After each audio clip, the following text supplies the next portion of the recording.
y en diagnóstico temprano de la enfermedad, no en fases seculares, y sobre todo pues la discusión reciente que hay con la fisiodesis al trocánter mayor y pues las diferentes técnicas y cómo pues los resultados que hemos podido encontrar y que describe la literatura hasta hoy. La idea en cuanto a esto sí es centrarnos un poco y enfocar un poco en esto la discusión y digamos que para esto pues vamos a hablar algo de generalidades del PERTES de manifestación inicial y sobre todo vamos a enfocarnos en cuáles son estos factores pronósticos que nos determinan o no la toma de decisiones de realizar algún tipo de intervención quirúrgica que es fundamental pues a la hora de definir el tratamiento de la patología. Entonces en cuanto a manifestaciones clínicas pues algo muy general, sabemos que va a haber un dolor de localización que puede ser inguinal asociado pues a la cadera, una coxalgia irradiada que puede estar o no a la región anterointerna de la rodilla, una gonalgia aislada. Son pacientes que en principio en fases iniciales pueden cursar con sinovitis, con deformidad y descubrimiento de la cabeza femoral. eh, Pueden cursar con pinzamientos asociados, dolores y restricción en abducción. Em, y en principio también van a cursar con una cojera antálgica que en los momentos iniciales de la patología va a estar caracterizada por la sinovitis, el derrame articular. Ya cuando está instaurada en fases adicionales, como ya conocemos de la enfermedad de Pertes, la patología van a cursar con una marcha en Trendelenburg, una insuficiencia en y una cojera en Trendelenburg, perdón, por la insuficiencia ya del mecanismo abductor del glúteo medio y del glúteo medio, perdón. Y ya en fases de reosificación y secuelas, pues va a haber acortamiento asociado a la extremidad y la cojera va a ser por acortamiento. La función articular principalmente va a estar limitada en abducción y rotación interna. En la fase inicial, como mencionábamos, dolor por la sinovitis. Ya en fases de fragmentación y reosificación, dolor y limitación funcional por secuelas, pinzamientos laborales, pinzamientos femoroacetabular. Y ya en la fase de secuelas, la función articular va a estar limitada por incongruencia definitiva de la extremidad. Los pacientes van a cursar en términos generales ya, pues tanto en agudo como en crónico, con deformidades en flexión, aducción y rotación externa de las caderas. Entonces, digamos que para definir cuál es el pronóstico de estos pacientes, también hay diferentes estudios hasta el día de hoy. Eh, y pues lo que se describía en principio es que los pacientes en su edad adulta van a cursar con dolor, pinzamientos femoroacetabulares y un mayor riesgo de osteoartrosis de la cadera. De acuerdo a la literatura, pues ya hay diferentes estudios que hay descritos hasta hoy, estos tres pues los más relevantes en cuanto al tiempo de seguimiento, pero pues con 40 pacientes con seguimientos a 30 años en pacientes sin tratamiento. De estos, 5% de los pacientes desarrollaron artritis, 7% de los pacientes fueron llevados a un reemplazo total de su cadera con la aclaración de que él no hacía diferencia alguna en cuanto a la clasificación ni de secuelas de Stulberg de pilar, pues, ni del pilar lateral. En términos generales no clasificaba a los pacientes con PERTES, simplemente incluía los 40 pacientes diagnosticados y reportó estos resultados. Pensaría uno pues que eran pacientes con un PERTES con un compromiso leve, una clasificación de Herring A o B, no más que esto. Macandrew, un seguimiento 47 años de 37 pacientes, en el que sí describió que 40% de estos pacientes requirieron un reemplazo total de la cadera. Sin embargo, tampoco pues, es heterogéneo la descripción de los grupos y no es muy claro la clasificación de los pacientes en cuanto a la severidad de la enfermedad de Pertes. Y Froberg, que en 2011 que escribió un seguimiento en 135 pacientes, en los cuales 13% requieren un reemplazo total de cadera, 7% con osteoartritis. Sí hacía referencia a la clasificación de Stulbeck y los diferenciaba en grupos, sin embargo un seguimiento en el tiempo pues mucho menor a los estudios previos. Con esto pues se hizo, o lo que describían los diferentes artículos era a la clasificación de Stulbeck siguiendo como predictor pronóstico a largo plazo en cuanto a fases secuelares. Em, y es el estándar actual con base a estos estudios. Es descrita inicialmente en 1981 en un estudio multicéntrico de 156 pacientes y asoció las deformidades del fémur proximal y acetabulares con el pronóstico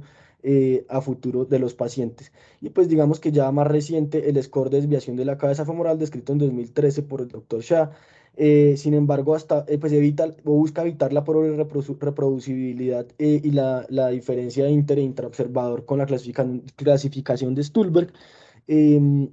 Sin embargo, pues requiere estudios adicionales. Este es como se toma la medida para el índice de esfericidad de Shah. Sin embargo, no tiene todavía una significancia estadística pues lo suficientemente fuerte para realizar em, digamos, una toma de decisiones definitiva con este y pues sigue siendo el Stulberg la clasificación utilizada en manejo secuelar. Y a manera de conclusión, y pues los diferentes estudios, digamos que llevaban a la conclusión de que la osteoartritis era rara antes de los 50 años de edad en los tres estudios con seguimiento o con mayor población o mayor muestra poblacional. Sin embargo, los pacientes, como mencionábamos, no tenían una clara agrupación en cuanto, en cuanto a o más bien una clara heterogenización en cuanto a la severidad del PERTES a nivel inicial, lo cual pues es un sesgo demasiado relevante a la hora de la toma de decisiones con estos resultados.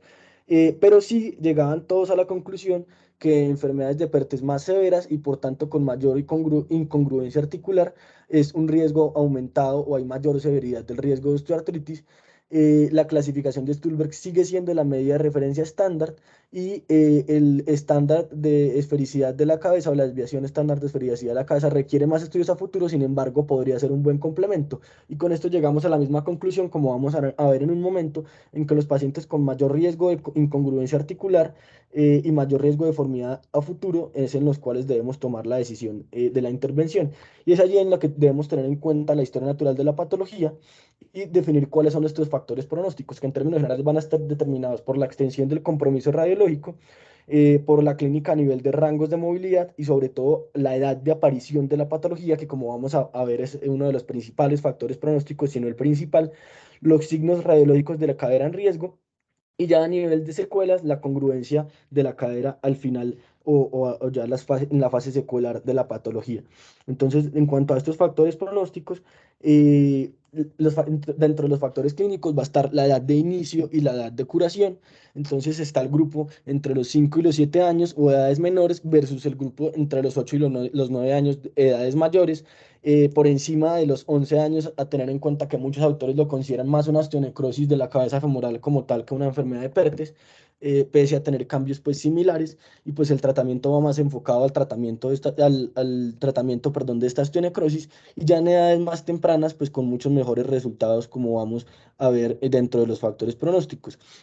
De peor pronóstico, las mujeres con edad de inicio mayor a 8 años, entonces en niñas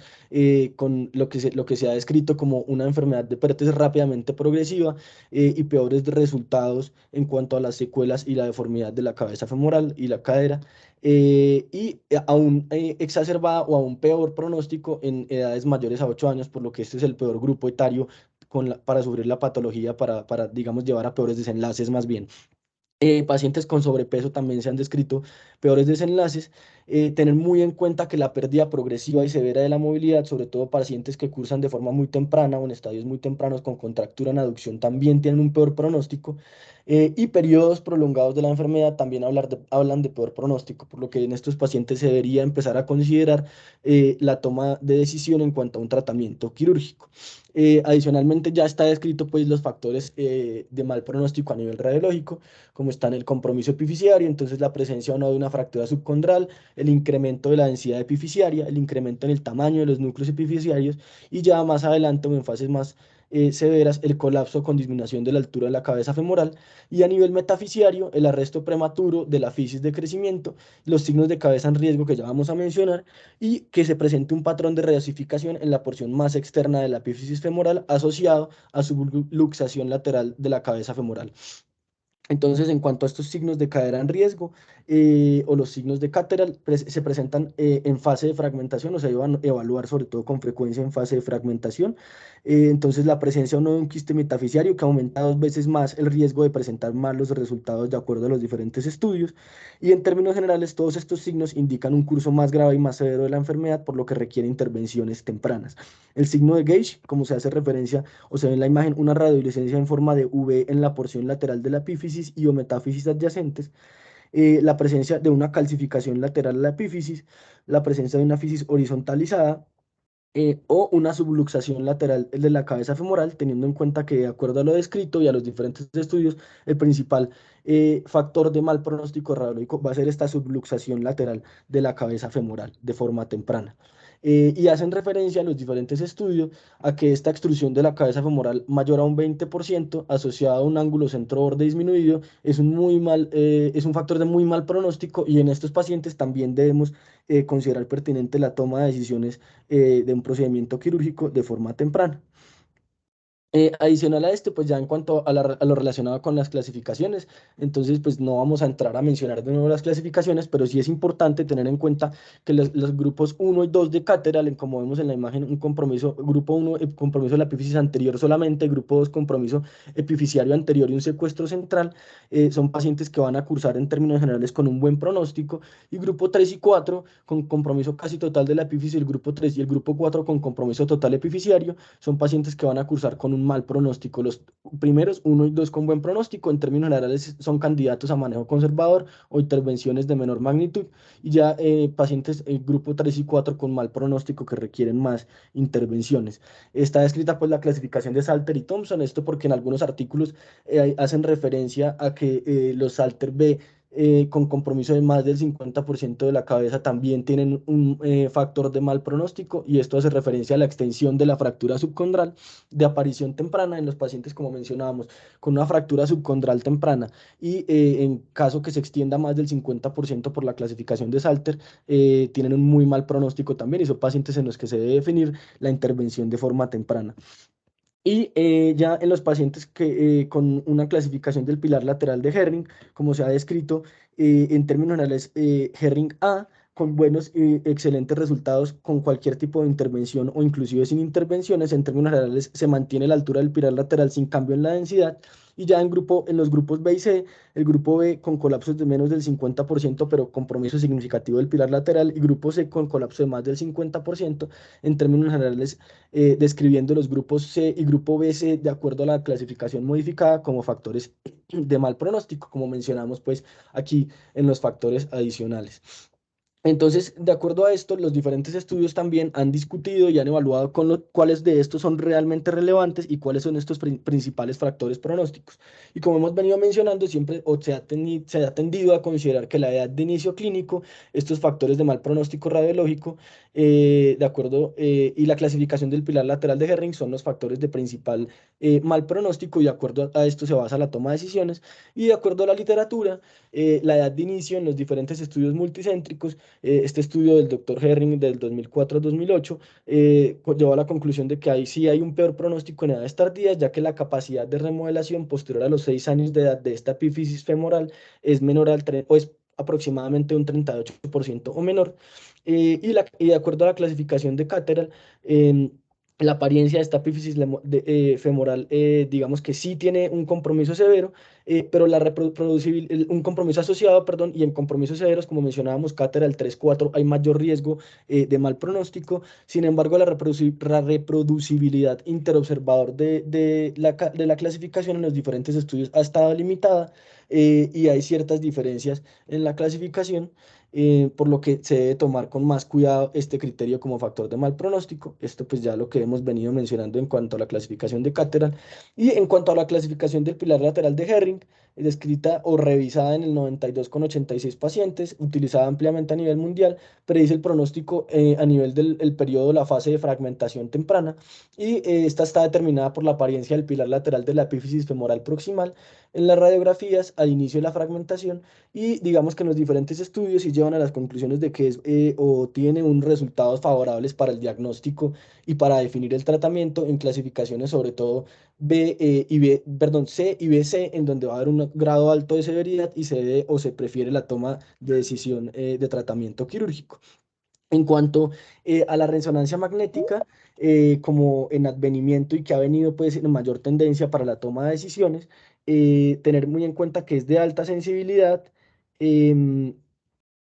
que adicionalmente pues nos va a permitir realizar un diagnóstico temprano de la patología, a diferencia de los otros estudios diagnósticos. Regálenme un segundo que aquí me dice que el doctor Gil que no puede entrar ya, parece que ya. Qué pena, listo. Entonces, es de alta sensibilidad, nos permite adicional a los otros estudios, pues previamente radiológicos y a la clínica, evaluar la perfusión cefálica o la perfusión de la cabeza femoral, la presencia o no de una fusión articular y el grado de sinovitis, por lo que nos permite realizar un diagnóstico temprano en la patología, evalúa de forma temprana el descubrimiento, y adicionalmente nos permite evaluar la orientación del labrum acetabular en dado caso que ya esté horizontalizado y invertido, lo que independiente pues del grado o la magnitud de la osteonecrosis asociada a la enfermedad de Perthes de base, nos va a permitir evidenciar la presencia o no de pinzamientos de formas tempranas. Y en la fase de secuelas nos permite evaluar la presencia de osteocondritis disecante o daños laborales ya instaurados. Em, digamos que las desventajas que esto tiene es que las diferentes clasificaciones que se han descrito hasta hoy y pues que son las que son más utilizadas, en las que se describen los factores de mal pronóstico y asociados a mayor riesgo de mal pronóstico de la enfermedad, no se pueden aplicar ni al inicio de la enfermedad ni se pueden aplicar en resonancia, por lo que da una gran desventaja a la hora de toma de decisiones. Y pues digamos que en cuanto a la técnica más reciente y los protocolos diferentes que hay de perfusión y no perfusión, entonces se hace una toma de una imagen sin gadolinio que lo que determina es un coeficiente de difusión aparente en la metástasis femoral y pues de acuerdo a los diferentes estudios, en 2010 en un estudio de Merlini demostró que sí había un peor pronóstico en cuanto a un coeficiente de difusión aparente bajo en la resonancia sin contraste o sin gadolinio y yo en 2016 con 46 pacientes determinó que hay un 45% eh, de un peor pronóstico mayor en cuanto a un coeficiente de difusión aparente bajo también en esta resonancia sin contraste. Y ya en los estudios más recientes y digamos en los protocolos más recientes en los que se describió la correlación en la resonancia contrastada, ellos aplican un protocolo para evaluar el grado o el porcentaje de perfusión de la cabeza femoral al momento de las dos tomas de la resonancia con y sin contraste. Y en 2014 el doctor Kim describe que hay una correlación franca con la perfusión y hace referencia a que más de un 90% pues, o más bien que las caderas en las que se comprobó con esta resonancia, con este protocolo, más de un 90% de perfusión se van a comportar básicamente como una cadera Stulberg tipo A, en donde va a haber un bajo potencial de deformidad de esta cabeza femoral y van a tener buenos resultados con o sin tratamiento, y en donde hay una perfusión menor a un 40%, en estas dos resonancias comparativas se van a comportar, perdón, como una cadera Stulberg tipo C, y, y que básicamente pues va a tener unos desenlaces, pues como ya hemos venido escribiendo, muy poco favorables, malos resultados. em, y adicional a esto, la cadera, pues digamos que nos podría, en la toma de decisiones de forma temprana, con una resonancia de perfusión temprana, con un adecuado protocolo, en estas caderas con un porcentaje menor a 40% de perfusión, determinar la necesidad de un procedimiento quirúrgico de forma temprana. En 2016, el doctor Yo, adicionalmente, con su grupo, describió que un 37% de disminución de la perfusión en la epífisis central predice una deformidad proximal alrededor de 2 años después de esta toma de resonancia. La gamografía ósea, en términos generales, de acuerdo a los diferentes estudios con pobre significancia pronóstica, eh, y en términos generales, la resonancia desde los primeros estudios iniciales con resultados mucho más favorables y una mucha mejor evidencia en cuanto a pronóstico por encima de la gamografía, por lo que esta ya no se usa de forma rutinaria. Y en resumen, y digamos que para concluir con esta parte inicial de los factores pronósticos, la edad de inicio va a ser el mayor predictor pronóstico, sobre todo clínico. En edades menores a 6 años dan mejor pronóstico, mayores a 8 años muy malos desenlaces y peores pronósticos. La clasificación de Cateral se prefiere utilizar de forma simplificada porque es más reproducible. Y la clasificación de Herring del pilar lateral va a estar por encima de todas estas clasificaciones en cuanto a la toma de decisiones, sobre todo como factor pronóstico, muy mal pronóstico en clasificaciones C y BC. Y adicional a esto, pues no digamos que no demeritar la importancia y el uso de la resonancia en protocolo de perfusión para la toma de decisiones tempranas. Y con esto, pues digamos que los principales o los factores de muy mal pronóstico y peor desenlace son pacientes mayores de 8 o 9 años que lleven con síntomas prolongados, con arcos de movilidad limitados de forma temprana o, digamos en un tiempo muy corto a la instauración de los síntomas iniciales de la patología, con contracturas en aducción de la cadera, una clasificación del pilar lateral Herring-C, Cateral 3 y 4 como mencionábamos, que cursen con signos de cadera en riesgo de Cateral de acuerdo a lo que describimos, y ya en fases secuelares pacientes como ya hemos discutido con incongruencia articular y Stulberg 3, 4 y 5. Ya entrando en el manejo, Y pues digamos con esta digamos importancia o más bien la aclaración de que los pacientes con estos factores de riesgo y de mal pronóstico es en los que decidiríamos la toma de decisiones para una intervención quirúrgica, el tener muy en cuenta que en tratamientos iniciales y en estadios de fragmentación temprana en donde sería ideal a intervenir estos pacientes, el concepto de tratamiento básicamente es un concepto de tratamiento de contención, en la que básicamente, o en esto nos estamos basando hoy día, en el que básicamente si la cadera está contenido dentro del acetábulo, deberán tener la misma forma y esto deberá evitar una deformidad adicional de la cabeza femoral. Y con esto en mente, Salter en el 96 consideraba o consideró que una cadera neutra o una aducción tendría un menor potencial, un mayor potencial riesgo de deformidad de la cabeza femoral, y la cadera en flexión y abducción, si se le permitía carga de peso, el acetábulo actuaría como un molde y la cabeza femoral no se iba a deformar. Em, con esto en mente, digamos que al momento de la marcha, solo el 63% de la cabeza femoral está en contacto con este acetábulo en un momento dado, y la cabeza femoral representa alrededor de un 120% de un hemisferio, el acetábulo es solamente este continente que corresponde a un 75% del hemisferio,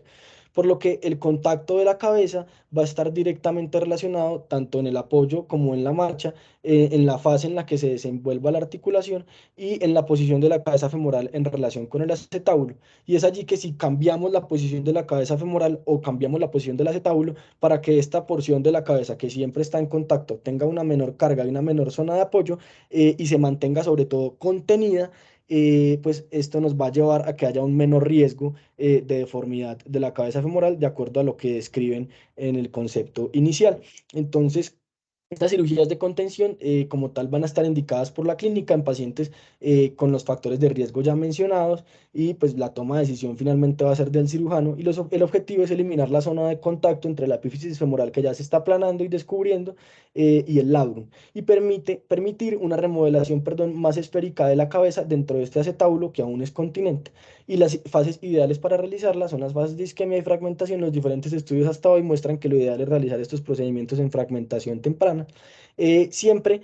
considerando realizar una artrografía intraoperatoria para evaluar la condición del labrum y para evaluar el verdadero cubrimiento de esta cabeza femoral. Em, en cuanto a las cirugías o procedimientos de contención quirúrgico ya conocidos clásicamente, están pues descritos las osteotomías pélvicas. Salter en el 62 indicó que era candidato de estos pacientes a una osteotomía con su técnica después de los 6 años de edad, con una cabeza moderada o gravemente afectada. Hablaríamos de un herring con un pilar lateral C o BC, ya con deformidad o mínima deformidad de la cabeza femoral, con pérdida de la contención, pero que aún tuvieran algo de buenos arcos de movilidad y que lograran una abducción mayor o igual a 45 grados con contención de la cabeza en esta posición. En estos pacientes sería, o digamos, eran los que ellos describían como candidatos a una osteotomía de Salter como tratamiento único. Adicionalmente, pues ya en pacientes de edad mayor y que requieran una reorientación mayor del acetábulo, está descrita la osteotomía triple con la técnica de Still, que busca desplazar la ceja del techo acetabular sobre la cabeza femoral. Esta cubre adicionalmente la epífisis a nivel anteroexterna en la zona que está deformada y lidera la presión labral asociada. Eh, digamos que esta, en términos generales, utiliza o combina en uno de sus cortes, en el corte ilíaco, la osteotomía innominada de Salter, y ya las osteotomías de la rama púbica superior y el ilion, o las osteotomías ilioisquiática heliopúbica, potencian la movilidad de la osteotomía, por lo que aumenta una mayor movilidad del acetábulo, permite una mayor contención de la cabeza femoral, que ya está severamente deformada y subluxada, que si bien técnicamente es más difícil, pues permite una mayor contención en estos pacientes que son limítrofes y que son Herring C, y en los que se requiere mayor contención. En cuanto a la osteotomía femoral varizante, como método de contención y como método único, está indicado en caderas contenibles, generalmente también de nuevo en etapas iniciales o de fragmentación temprana, previo al colapso, es lo ideal, eh, y que tengan al menos 20 grados o más de abducción de la cadera en extensión. Algunos estudios y pues en términos generales se describía en la técnica inicial el uso de yesos de Petri o yesos abductores previo a la cirugía. Sin embargo, no en todas las escuelas y hoy día no se hace de forma inicial. Em, Sobre todo también está descrito cuando no hay mejoría de la posición del paciente con la abducción, o cuando no hay mejoría de la abducción en estos pacientes posterior a la osteotomía femoral varizante proximal. Los beneficios pues de esta es que va a permitir brindar contención, cobertura protegiendo la cabeza femoral que ya está débil y mejora al cambiar la posición y disminuir la carga, el flujo sanguíneo, permitiendo una consolidación más temprana de esta cadera en fragmentación. Se describen una corrección o una ovarización entre 100 a 110 grados. Sin embargo, los diferentes estudios dicen que nunca varizar a menos de 105 grados. Y el grado de ovarización o la magnitud de la ovarización va a depender también de las etapas de la patología. En etapa inicial se describe una ovarización de alrededor de 15 grados en pacientes que se logren diagnosticar y tratar en fragmentación temprana, y en etapas más tardías varizaciones hasta de 30 grados, siempre teniendo en cuenta este límite pues de los 105 grados para proteger estas caderas. La osteotomía femoral varizante proximal, perdón, libera el labrum de la presión asociada, acelera el proceso de reosificación, va a brindar un menor riesgo de pinzamiento posterior, aunque como vamos a ver comparado con las otras técnicas, es la que aumenta o tiene mayor riesgo de pinzamiento femoroacetabular posterior. Nos permite reorientar el ángulo cervicodiafisiario simulando una adecuada o completa abducción de la cadera. Sin embargo, dentro de sus desventajas, esta sí aumenta las deformidades preexistentes en el fémur. ¿Esto qué quiere decir? Que aumenta el varo del cuello femoral, va a llevar a un ascenso relativo del trocánter mayor y un acortamiento y una mayor discrepancia longitudinal del fémur, por lo que los pacientes van a cursar con mayor cojera por acortamiento y debilidad de los músculos abductores, y está descrito en la literatura, y comparando con otras técnicas que van a requerir una mayor cantidad de intervenciones asociadas a futuro. En cuanto a la combinación de estas osteotomías o procedimientos combinados, está descrito en caderas con pilar lateral Herring C, Cateral 4, con factores de muy mal pronóstico, gravemente afectadas, con alto riesgo de mal pronóstico, y dentro de los principales factores de mal pronóstico para la toma de decisión de una doble osteotomía está la subluxación lateral, la calcificación lateral, cambios considerables en la metáfisis. En varios de los artículos también es en los que describen la técnica quirúrgica y el uso de la artrografía. Ellos describen que de no lograr una adecuada contención con una de las dos técnicas, con artrografía intraoperatoria se debe optar por realizar osteotomías combinadas pélvicas por la técnica que decidamos, preferiblemente pues una triple de edades mayores y ya osteotomías femorales varizantes proximales, y tener siempre presente que se logra una mayor cobertura de la cabeza femoral combinando los dos procedimientos. Entonces, se indica procedimientos combinados, una triple osteotomía de Salter y osteotomía femoral varizante hasta 10 a 20 grados. Esto también, digamos, teniendo en cuenta que el realizar una osteotomía pélvica asociada nos va a permitir realizar una varización menor con una cobertura y una contención adecuada de la cabeza femoral. Y esto también indicado cuando la reorientación ilíaca es insuficiente o cuando la varización femoral requerida produzca deformidades que no son funcionales o se requiere una varización demasiado grande, por lo que no sea suficiente con la varización límite que ya mencionamos. Este caso, pues, un paciente quien posterior a un Salter inicial se evidencia que va a cursar con un pinzamiento femoral acetabular marcado de entrada, por lo que deciden de una vez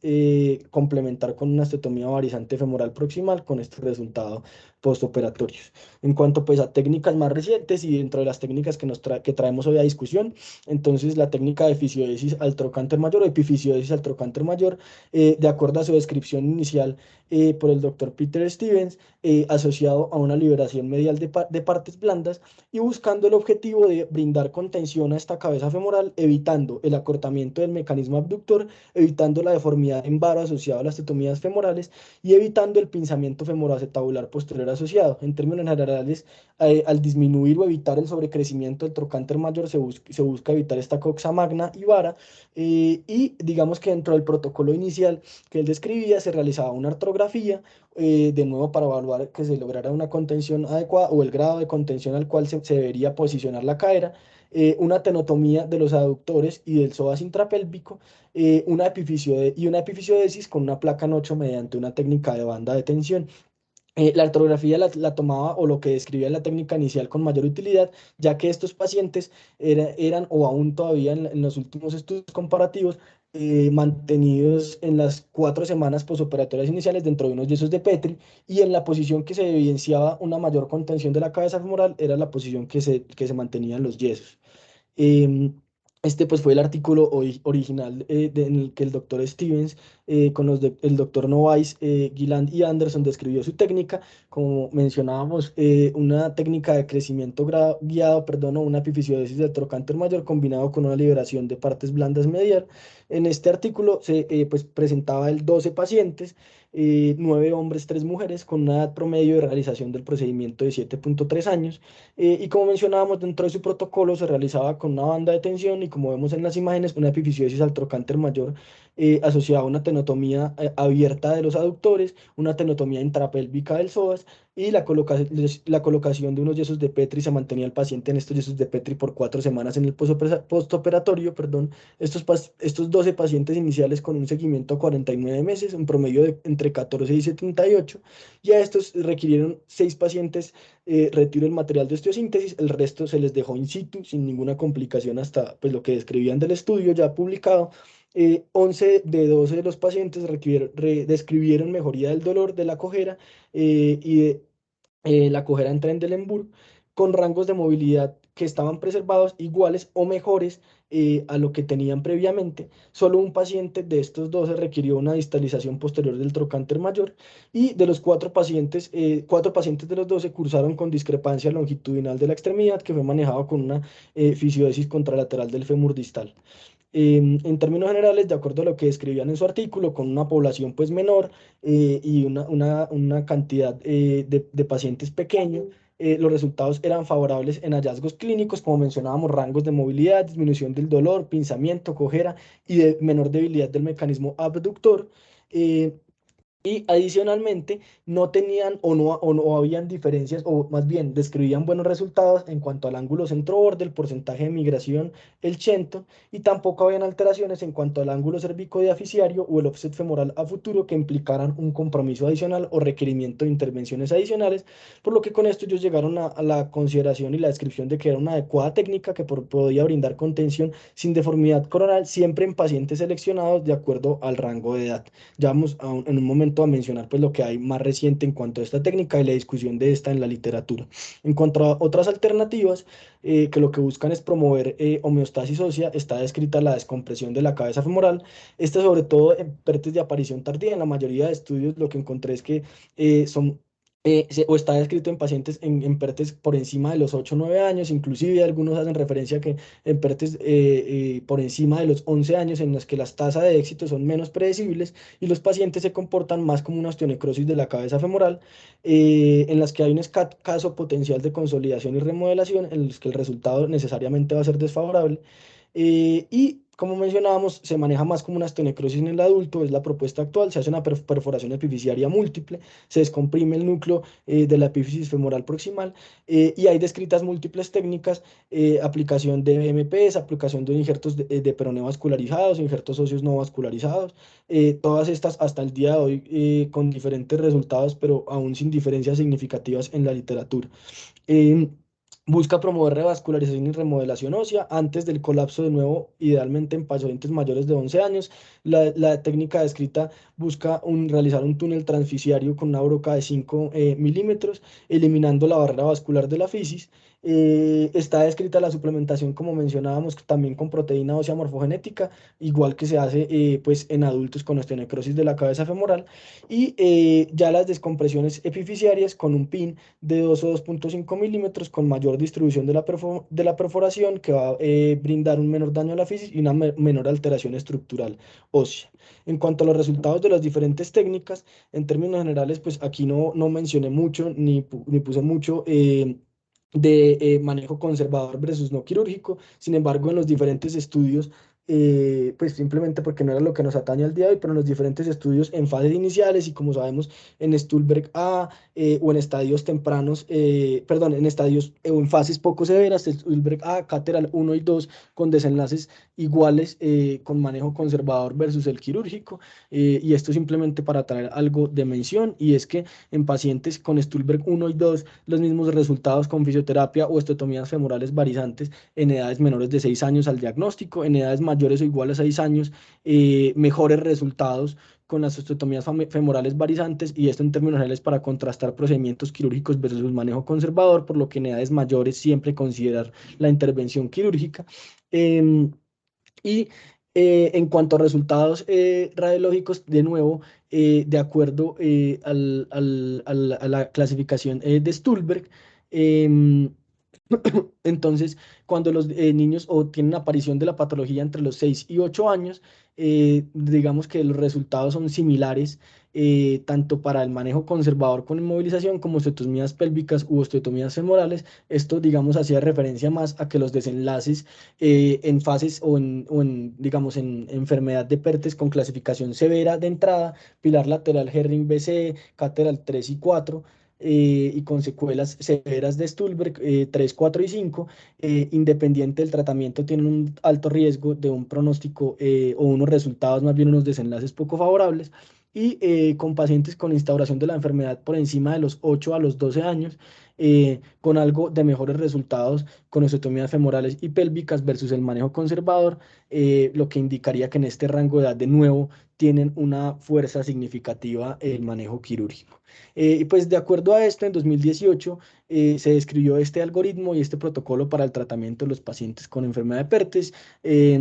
De acuerdo a la clasificación del pilar lateral de Herring, y es que en términos generales en el pilar lateral A, independiente de la edad de instauración o cualquier tratamiento, inclusive conservador versus quirúrgico, los pacientes van a tener buenos desenlaces. En un pilar lateral B, en pacientes menores de 8 años,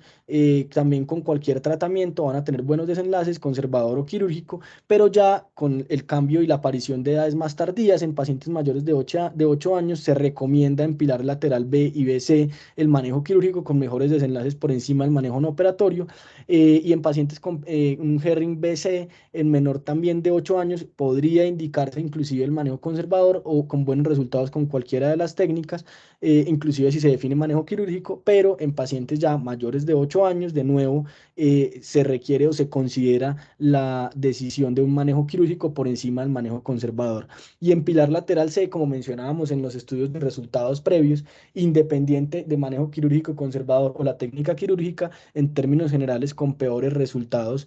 con cualquiera de los métodos que se utilice, pero con algo de mejor resultado con la técnica quirúrgica en cuanto al pronóstico a futuro de esa cadera, por lo que prefiere, perdón, en estos pacientes con un pilar lateral o un Herring C también llevar a manejo quirúrgico. Esto simplemente para mencionar, venía diciendo, algo de manejo conservador versus quirúrgico en pacientes o edades tempranas. Este estudio entre 6 y los 8 años, para seguimiento no había diferencia en resultados funcionales ni Stulberg o mejor cobertura o secuelas con osteotomía de Salter versus un manejo conservador, pero en pacientes mayores de 9 años e impertes de aparición tardía, muy cercano, pues, y ya una evaluación que hacían de estos pacientes al cierre o a la madurez esquelética, no habían, digamos que diferencias significativas en Stulberg finales, pero sí había una tendencia a peores resultados con el manejo no quirúrgico, por lo que, como veníamos mencionando, en clasificaciones de Herring, pilar lateral B, BC, perdón, y C, se prefiere, aun cuando no haya un poder suficiente para definir que la cirugía nos va a llevar a un resultado mejor que si no se opera, por ahora la tendencia indica preferir manejo quirúrgico. Em, en cuanto a los resultados de las perforaciones y de la descompresión de la cabeza femoral, entonces este estudio que comparaba la tunelización transficiaria digamos que el brocado en un grupo experimental de cerdos con resultados favorables, se realizó pues en cerdos inmaduros y con resultados favorables en cuanto a disminuir el riesgo de la osteonecrosis, sin diferencia significativa en cuanto al brocado versus el pinado. Ellos decían, pues digamos que dentro de las consideraciones se debía tener en cuenta que la broca era un mayor diámetro y podía tener mayor riesgo de complicaciones, pero en los estudios pues llevaron a la conclusión de que esto no era significativo. Y este estudio que reportaba el manejo con descompresión o core decompression para osteonecrosis juvenil, o lo que ellos mencionaban, un PERTES tardío, 6 pacientes, estos en un rango entre 10,5 y 14,6 años, digamos que el promedio de edad fue mayor a los 11 años, un seguimiento a 25 meses, dos pacientes estaban precolapso con un excelente resultado, un Stulberg 1 posterior a la descompresión y asintomáticos, y cuatro que ya fueron diagnosticados post-colapso, uno era Stulberg 2 y tres Stulberg 3 con ligera cojera y sin dolor posterior a la descompresión, esto pues hasta el momento de la publicación del estudio. Y ya pues dentro de la polémica más reciente y lo que hemos venido en discusión, está descrita pues la técnica de osteotomía varizante femoral proximal ya desde hace muchos años, este estudio pues, recientemente publicado el 25 de abril de este año por el grupo del doctor Stevens de nuevo, comparando la osteotomía varizante femoral proximal como técnica única versus la epifisiodesis al trocánter mayor. Se incluyeron 58 pacientes, de estos 18 fueron manejados con osteotomía femoral varizal proximante, osteotomía femoral varizante proximal, tener muy en cuenta, como vamos a mencionar en un momento, y esto también es un sesgo, pero pues digamos que era dentro de lo que ellos incluían como de su parte ética, y es que los pacientes que fueron sometidos a osteotomía femoral varizante proximal, la mayoría, un 72.2% eran Stulberg 3 o mayor, mientras que los pacientes que fueron llevados a su técnica de epifisiodesis del trocánter mayor con liberación de partes blandas medial de forma única, eran solamente un 52% Stulberg 3 o mayor, en- por lo que, bueno, llevaron a estos pacientes a un seguimiento promedio de 5 años y ahí la única diferencia significativa fue una mejoría del offset femoral con la osteotomía. Sin embargo, llegaron a la conclusión que de la totalidad de sus pacientes, también tener en cuenta que la población de la epifisiodesis fue mucho mayor comparado a la cantidad de pacientes que fueron sometidos a la osteotomía femoral varizante proximal, pero llegaron a la conclusión, pues, en cuanto a porcentajes, de que un 94% de los pacientes que fueron llevados a osteotomía requirieron reintervenciones, sobre todo para manejar complicaciones asociadas a pinzamiento y a debilidad del mecanismo abductor posterior, versus un 40% de los pacientes sometidos a epifisiodesis. Esta, pues, es la técnica que de nuevo ellos describen en su artículo, y esta fue la técnica con una placa en hoja utilizada para la osteotomía femoral varizante, y simplemente llegan a la conclusión que la epifisiodesis al trocánter mayor en grupos de edad seleccionados y de nuevo con una clasificación del pilar lateral más hacia el Herring B con menor severidad, y en fases secuelares más hacia un Stulberg 3 y menor, que por encima es una adecuada alternativa para el manejo de estos pacientes, sí, con un menor riesgo de deformidad residual en cuanto a una coxa vara y magna, y un menor sobrecrecimiento del trocánter mayor. Sin embargo, pues como ellos mismos mencionan, se debe tener, o tener mucho cuidado a la hora de analizar los resultados, ya que las poblaciones no son homogéneas, es casi el doble o el triple la cantidad de pacientes que fueron sometidos a una epifisiodesis del trocánter mayor versus a la osteotomía femoral varizante. eh, y adicionalmente, los grupos no son homogéneos en cuanto a la clasificación ni de Herring ni de Stulberg al momento de la intervención. Em, y pues digamos que con esto, y ya para finalizar, hay también algunos estudios, estos no los incluí porque también llegan a la misma conclusión, es que faltan desenlaces adicionales, y es la combinación y es lo que está ahorita como vigente, y es lo que se plantea, es realizar la osteotomía femoral varizante y en el retiro de la placa realizar una fisiodesis al trocánter mayor, pero no tienen poder ni poblaciones lo suficientemente fuertes para llevar a conclusiones definitivas hasta hoy. Y pues con esto y para concluir, los pacientes jóvenes, menores idealmente a 6 años, aunque por debajo de los 8 años también está descrito, pues tienen mejores resultados. Como mencionábamos, los pacientes mayores o de 8 años con factores de mal pronóstico se benefician sí o sí de manejo quirúrgico, inclusive de acuerdo a los algoritmos más recientemente publicados. Y pues dentro del arsenal de tratamiento contamos con las osteotomías femorales y o pélvicas, o las osteotomías combinadas femoral o pélvica, tener muy en cuenta hoy día en pacientes con edad menor, sobre todo entre los 7 y los 8 años, em, con una rápida progresión de la patología, factores de mal pronóstico, el advenimiento, la utilización de la técnica de la epifisiodesis al trocánter mayor, que serían pues los pacientes en los que está indicado la realización de este procedimiento. Falta evidencia o no evidencia suficiente para la recomendación de perforaciones, bifosfonatos y proteína ósea morfogenética. Sin embargo, en PERTES de aparición tardía por encima de 11 años, pues sí está recomendado manejarlo con la descompresión de la cabeza femoral. Y lo que sí ha llevado, o lo que digamos lleva tanto la literatura previa como lo actual, es que la combinación de los procedimientos tiene resultados favorables cuando esto sea necesario, y es lo mismo que está pasando ahorita o lo que están describiendo los estudios en cuanto a combinar osteotomía femoral varizante con fisiodesis al trocánter mayor en un segundo momento.